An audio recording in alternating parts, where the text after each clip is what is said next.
taking a look at Exoprimal, the new PvPvE shooter from Capcom. Wanted to make this video really just because I expect this game to get trashed, and I don't really think it deserves it, at least not entirely.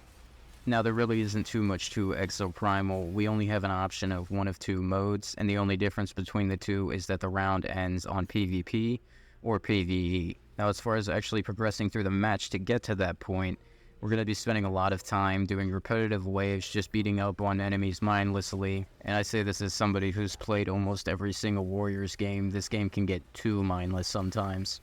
And of course, this all culminates into the final wave, which would be PvP or PvE, whatever we selected before we started. Generally, the PvP is a complete mess. It can be fun, but honestly, in the early hours, it was just reminding me of some kind of Korean jank MMO. I don't think it's really going to ever reach the point where this is something that's great, but it is kind of fun to mess around with and just kind of see it play out.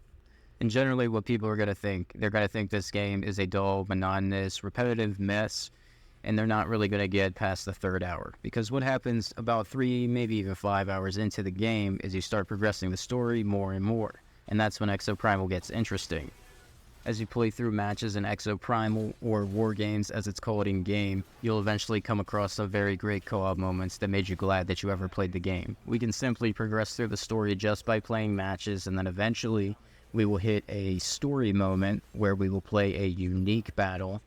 And of course, this is where all the chaos and all the fun begins. There's definitely enough in these moments to make somebody believe that Exoprimal can truly be a great game if Capcom wants it to be.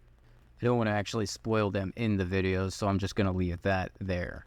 Exoprimal is certainly the gift that keeps on giving, even if the gift isn't always great sometimes. If you're willing to sit through some of the more mundane moments, Exoprimal definitely delivers a worthy experience.